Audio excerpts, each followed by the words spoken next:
성부 예배 참석하신 여러분을 주님의 이름으로 환영합니다. 1층에서 얘기를 나눴는데 성찬 형제 오랜만에 봐서 정말 반갑네요. 네, 오늘 우리가 주시는 하나님의 말씀은 요한 1서 3장 16절에서 18절입니다. 그가 우리를 위하여 목숨을 버리셨으니 우리가 이로써 사랑을 알고 우리도 형제들을 위하여 목숨을 버리는 것이 마땅하니라. 누가 이 세상의 재물을 가지고 형제의 궁핍함을 보고도 도와줄 마음을 닫으면 하나님의 사랑이 어찌 그 속에 거하겠느냐. 자녀들아, 우리가 말과 혀로만 사랑하지 말고 행함과 진실함으로 사랑하자. 아멘. 오늘 설교의 제목은 어떻게 증명할까입니다. 신앙인 신앙생활. 우리는 신앙인이죠. 신앙심을 품고 신앙생활을 하는 사람입니다.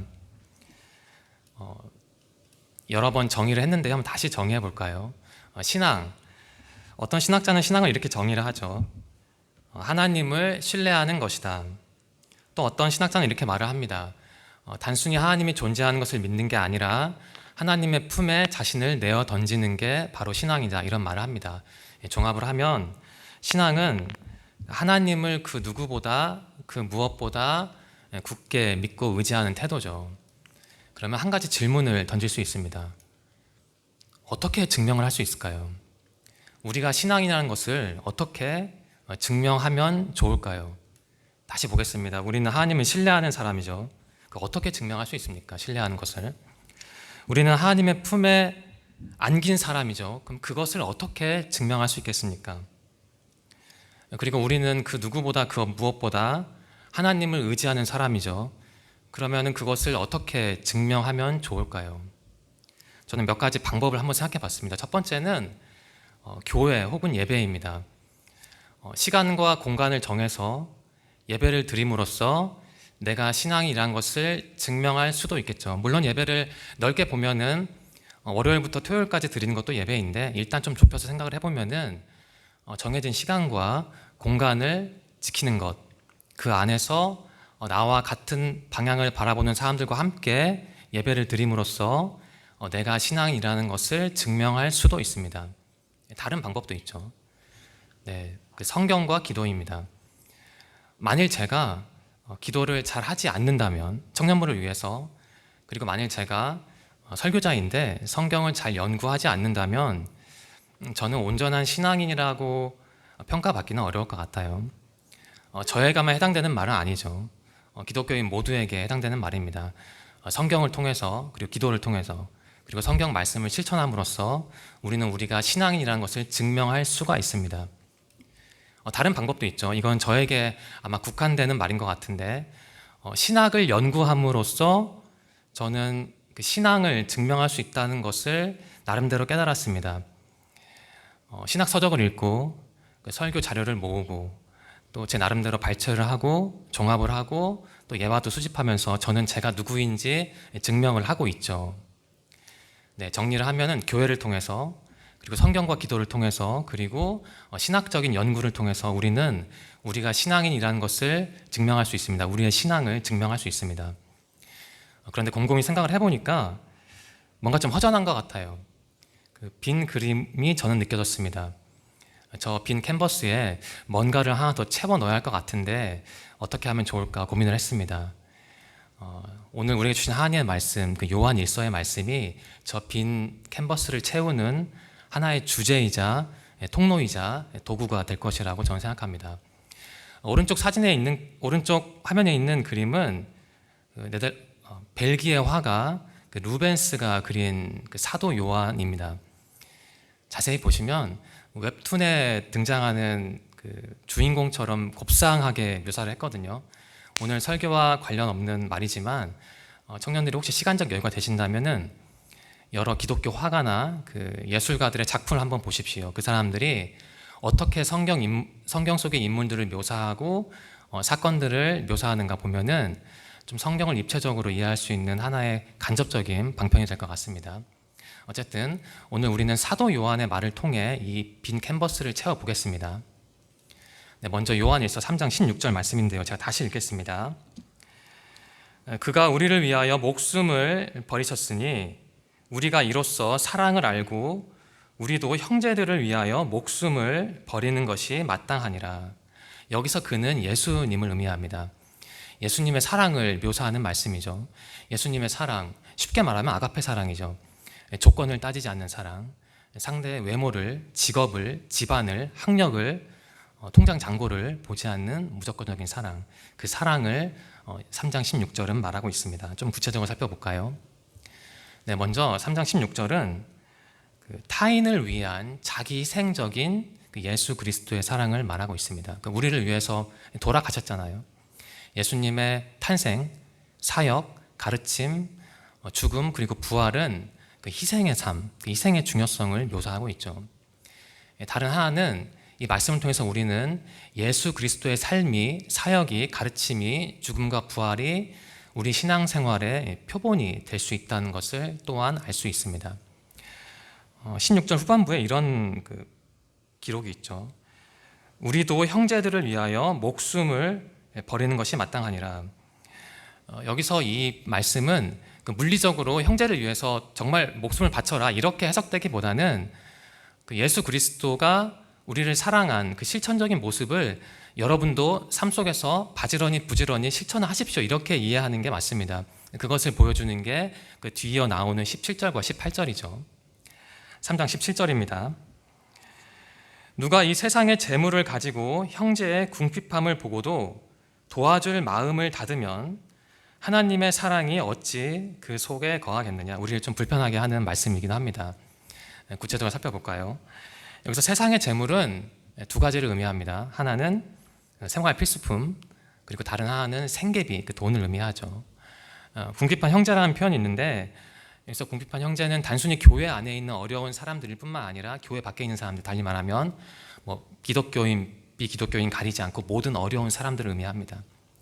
그리고 보고도라는 표현이 있는데 이것은 단순히 우발적으로 일회적으로 한번 쓱 보고 지나친 게 아니라 지속적으로 어떤 의도를 가지고 관찰한 것을 의미합니다.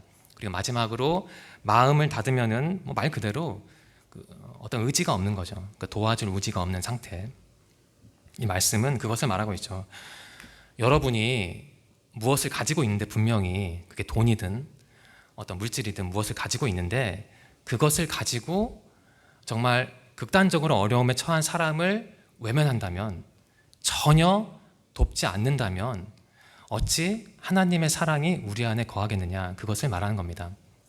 만일 우리가 가진 것을 가지고 어려운 사람을 돕지 않는다면 우리의 고백, 가령 하나님은 사랑이십니다, 하나님은 나를 사랑하십니다 라는 고백은 그다지 유통기한이 길지 않을 것 같아요.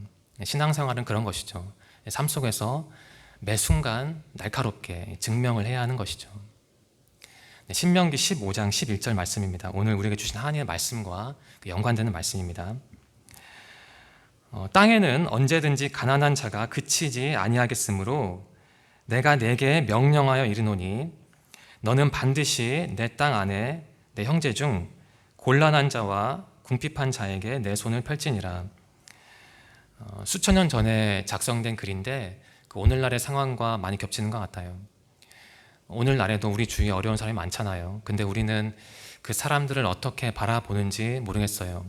TV를 보면 다른 나라의 여러 어려운 사람들, 또 우리나라의 여러 어려운 사람들을 비춰주면서 ARS 성금 모금을 하는데, 과연 우리가 그러한 가령 ARS 모금에 얼마나 적극적으로 동참하는지 한번 비판적으로 따져볼 필요는 있죠. 저도 가끔 실천을 하는데 지속적으로 사실 하지는 못합니다. 그냥 우발적으로 좀 마음이 흔들릴 때 입금을 하는 편입니다. 여러분 어떤지 모르겠네요.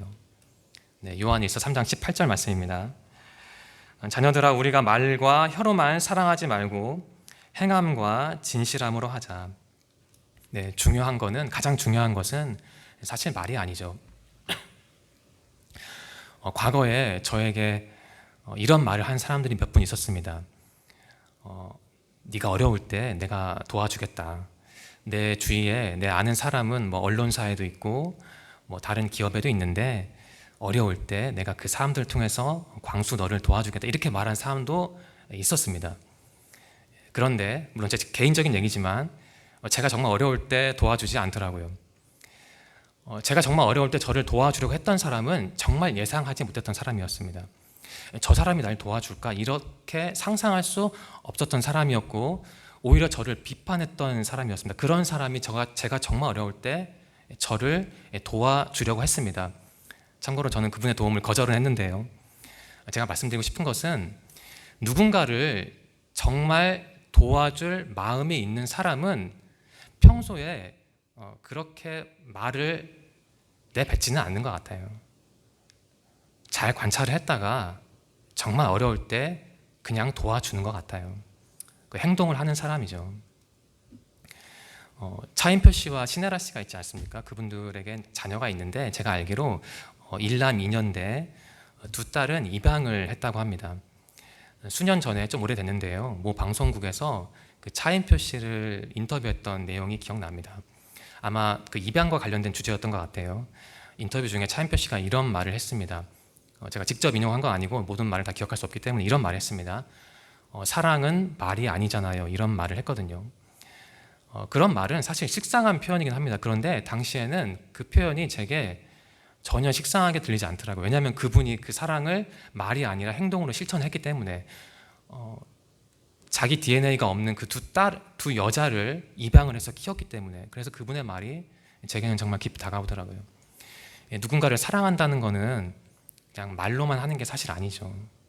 어떻게 해야 하냐? 내가 가진 걸 주는 거죠. 그게 돈이든 뭐 물질이든 아니면 도움이든 그것을 내가 그 사람에게 줄 때 내가 그 사람을 사랑하는 것이지 그냥 빈말로 내가 너 도와줄게 뭐 어려울 때 말해 사실 이것은 전혀 사랑이 아니죠. 오히려 사랑의 반대겠죠. 우리가 누군가를 사랑한다면 우리는 우리가 가진 것을 반드시 그 사람에게 주어야 합니다. 구제활동, 우리도 구제활동을 많이 하죠. 교회는, 특히 한국 교회는 구제활동을 빼놓고 생각할 수가 없죠. 구제활동은 사실 초대교회의 가장 강력한 특징이었다고 합니다. 그리고 더 중요한 게 있는데 이 구제활동은 초대교회에 있어서 그 그리스도와 신자의 관계성을 증명하는 통로였대요. 달리 말하면 어떤 신자가 초대교회에서 어떤 신자가 구제활동에 좀 적극적으로 참여하지 않으면은 그 사람은 하나님과 온전한 관계를 맺고 있다고 평가받기가 좀 어려웠습니다. 그 정도였습니다. 구제활동이 그렇게 중요했죠. 이와 관련해서 야고보서 12장 15절에서 17절 말씀을 제가 읽겠습니다. 만일 형제나 자매가 헐벗고 일용할 양식이 없는데 너희 중에 누구든지 그에게 이르되 평안히 가라 덥게 하라 배부르게 하라 하며 그 몸에 쓸 것을 주지 아니하면 무슨 유익이 있으리요. 이와 같이 행함이 없는 믿음은 그 자체가 죽은 것이라. 제가 20대 중반쯤으로 기억하는데 겪은 일이 생각이 납니다. 당시 군산에 살고 있었고 어느 아파트에 살고 있었습니다. 늦은 저녁이었던 것 같아요. 밤이었는데 갑자기 초인종이 울렸습니다. 저희 어머니 아는 지인 집사님이었는데 그분이 저희 어머니를 찾아왔죠. 찾아온 이유는 그 돈이 필요했기 때문이었습니다. 제 기억에 그분이 그 아파트 단지 내에서 가게를 운영하고 계셨거든요. 근데 좀 급하게 좀 돈이 필요했던 것 같아요. 당시 저희 어머니도 그 현금을 가지고 있지 않아서 도와드리지 못했습니다. 그래서 그런 대화가 오가는 것을 제 방에서 듣고 있었는데 그때 제 방 책상 서랍에 돈이 좀 있었습니다. 근데 당시에 제가 그 돈을 들고 나가질 못하겠더라고요. 뭐 자세한 말씀 안 드리겠습니다. 근데 지금 그게 많이 후회가 돼요. 왜 후회가 되냐면 이런 생각이 들기 때문이에요. 이건 제 생각인데 혹시 하나님이 그 집사님을 저희 집에 보내셨을 수도 있겠다라는 생각이 들었어요. 너 지금 돈이 없구나. 저기 가면은 좀 얻을 수 있을 것이다. 근데 그건 아니겠지만 하나님이 그 집사님에게 다급한 집사님에게 그런 말씀을 하시진 않았을까 그런 생각이 들면서 한때는 많이 괴로웠거든요. 이 야고보서 말씀에 비춰서 제 자신을 평가해 보면 그 어려운 집사님에게 제가 가진 돈을 거부했을 때 당시 저는 제 믿음은 살아있는 믿음은 아니었다고 저는 자평을 합니다. 왜냐하면 제가 그 돈을 드려도 저는 죽는 게 아니었고, 그 돈을 못 받아도 저는 큰 문제는 없었거든요. 그냥 드려도 되는데 돕지를 못했죠. 그래서 지금도 그때가 생각이 나고 좀 괴롭고, 그 집사님이 어떻게 지내시는지 좀 궁금하기도 합니다. 행함이 없는 믿음은 죽은 믿음이다. 우리는 어릴 때부터 이 구절을 수도 없이 들었기 때문에 별 감흥이 없어요. 그런데 한번 곰곰이 생각을 해보십시오. 신앙인이라고 자부하면서 믿음이 있다고 말하면서 실천을 하지 않으면은 믿음이 없는 거래요. 달리 말하면 기독교인이 아니라는 거죠. 적어도 그 순간에는 그렇게 볼 수도 있는 거죠. 한번 한국의 상황을 볼까요? 송파 세모녀 사건을 다 아실 겁니다. 한 8년 전에 일어났죠. 우리 사회에 참 비참하고 그 어려운, 정말 숨기고 싶은 그 단면을 고스란히 보여준 그 상징적인 사건이었습니다. 여기 있는 두 사진은 그 이투데이와 뉴스와의, 그리고 은평 시민신문에서 인용한 사진입니다. 이런 그 표현이 있네요. 가난 때문에 세상을 떠난 이들을 잊지 않겠습니다. 추모하면서 어떤 분이 이러한 피켓을 들었습니다. 여러분, 이런 사건이 벌어졌을 때 기독교인으로서 질문을 하지 않습니까? 여러분 어떤 질문을 합니까? 혹시 질문을 한다면은 저는 이러한 질문을 했거든요. 그분들이 죽어갈 때 전능하시고 전지하신 하나님은 과연 무엇을 하셨나, 이런 질문을 여러분 한 적이 있습니까? 저는 참 많이 했습니다. 송파 세모녀 사건과 결이 다르지만 아마 같은 해에 세월호 사건도 발생했잖아요. 저는 당시 그때 신대원 3학년이었는데 그 신학도로서 이러한 질문을 그 세월호 사건을 보면서 했습니다. 왜 하나님은 그 침몰하는 배를 다시 뒤집지 않으셨을까? 그런 질문을 했습니다. 일종의 원망이었죠. 왜 하나님은 어려운 사람들을 도와주지 않나? 그런데 몇 년이 흐른 다음에 제 신학적인 역량이나 고민이 쌓인 다음에 이러한 의문이 들었습니다.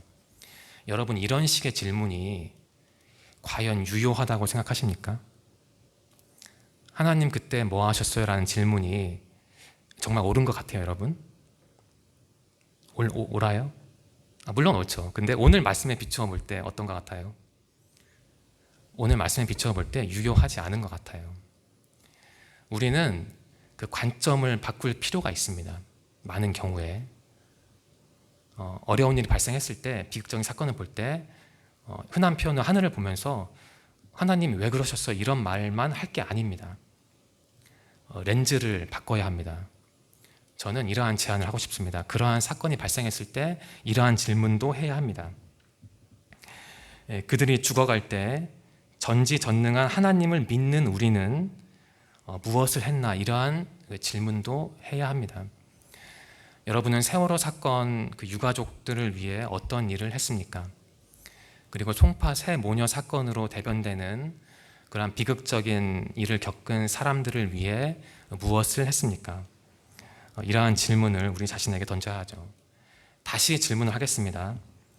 우리는 신앙인인데 우리의 그 신앙을, 하나님을 신뢰하는 신앙을, 하나님의 품에 우리 자신을 내어 던지는 신앙을, 하나님만을 굳게 믿고 의지하는 그 신앙을 어떻게 증명할 겁니까? 이렇게 정리하겠습니다. 우리는 그 타인을 위한 삶을 삶으로써, 구체적으로 말하면 고통당하는 타인을 위해 무언가를 내어줌으로써 우리의 신앙을 증명할 수 있고, 그렇게 증명을 해야만 합니다. 우리는 교회를 다니죠. 그리고 공동체 훈련을 하고 때로는 성경 공부도 합니다. 봉사도 하죠. 우리가 왜 교회에 옵니까? 교회가 있으니까 교회에 와야 하기 때문에 교회에 오는 건 아니잖아요. 우리가 왜 성경 공부를 하고 공동체 훈련을 합니까? 공부를 해야 하기 때문에 하는 건 아니잖아요. 공동체가 있기 때문에 하는 건 아니죠. 교회에 오는 것, 청소를 하는 것, 봉사를 하는 것, 공동체 훈련을 하는 것, 공부를 하는 것, 그게 모아져야 할 게 있죠. 그게 뭐죠? 그 하나님 사랑이죠. 근데 하나님 사랑은 뭐죠? 하나님 사랑이 뭐죠? 그 이웃 사랑이죠. 그 하나님 사랑과 이웃 사랑은 뗄래야 뗄 수가 없죠. 우리가 모든 신앙생활 하는 모든 요소는 바로 하나님을 사랑하기 때문입니다. 그리고 그 하나님 사랑에서 어떻게 증명하냐면 이웃을 사랑함으로써, 구체적으로 나보다 어려운 사람에게 내가 가진 것을 내어줌으로써 증명을 하는 것이죠. 네. 오늘 요한 1서 말씀을 나누었습니다. 저는 우리 청년들과 한 줄 나눔을 하고 싶습니다. 이 한 줄 나눔의 성경적인 근거는 요한일서 3장 18절 말씀인데요. 제가 2번 읽었지만 우리 다 함께 이번에 같이 읽어볼까요? 요한일서 3장 18절 말씀입니다. 시작. 자녀들아, 우리가 말과 혀로만 사랑하지 말고 행함과 진실함으로 하자. 이 말씀을 바탕으로 저는 우리 청년들과 이것을 한 줄 나눔을 공유하고 싶습니다. 바로 이겁니다. 이제는 행동할 때, 이제는 증명할 때. 우리는 많이 배웠습니다. 어릴 때부터. 어떤 게 중요한 건지, 신앙이 뭔지, 봉사가 뭔지, 구제가 뭔지 많이 배웠습니다. 많이 알고 있고 축적을 했거든요. 이제는 그것을 풀어낼 때인 것 같아요. 어떻게 함으로써? 내가 가진 것을 타인에게 줌으로써, 행동함으로써 우리의 신앙을 증명할 때인 것이죠. 이번 한 주 요한일서 말씀을 깊이 묵상하시고 나의 신앙은 이론적인 신앙인가, 교회 안의 신앙인가, 아니면 교회 밖을 넉넉히 넘어선 울타리를 넓힌 외연을 넓힌 신앙인가 한번 고민해 보시기 바랍니다. 그리고 특별히 무엇보다 이 말씀을 통해 내 주위에 어려운 사람이 누구인지, 그리고 내가 그 사람에게 무엇을 줄 수 있는지 고민해 보시기 바랍니다. 그리고 그러한 고민을 통해서 주님을 깊이 만나는 한 주가 되기를 간절히 소망합니다. 기도드리겠습니다. 하나님 감사합니다. 오늘도 저희를 기억하여 주시고 주님 품으로 불러주셔서 귀한 요한 일서의 말씀을 함께 나누게 하시니 감사합니다. 하나님, 오늘 우리가 우리의 신앙을 어떻게 하면 증명할 수 있을까에 대해서 고민했습니다. 요한 일서 말씀에 따르면 우리는 실천해야 합니다. 행동해야 합니다. 우리가 가진 것을 어려운 사람에게 주어야 합니다. 그것을 통해 우리는 우리가 신앙이라는 것을 증명할 수 있음을 배웠습니다. 하나님, 우리 청년들이 삶을 살아가면서 주위에 어떤 어려운 사람이 있는지 바지런히 살필 수 있는 근기와 지혜를 주옵소서. 또한 그것뿐만 아니라 그들에게 내가 가진 것의 일부를 내어줄 수 있는 실천적인 힘도 허락하여 주옵소서. 그러한 실천을 통해 주님을 기쁘게 하고 자신의 신앙을 성숙시키는 우리 청년들이 될 수 있도록 그들과 함께하여 주옵소서. 지난 한 주도 지켜주셔서 감사합니다. 새로운 한 주가 우리에게 있는데 우리 모두의 몸과 마음과 영혼의 건강을 지켜주시고 다음 주에도 이 자리에 다 같이 모여 주님께 기쁨의 예배를 드릴 수 있도록 함께하여 주옵소서. 인도하실 것을 믿으며 예수님의 이름으로 감사하며 기도드립니다. 아멘.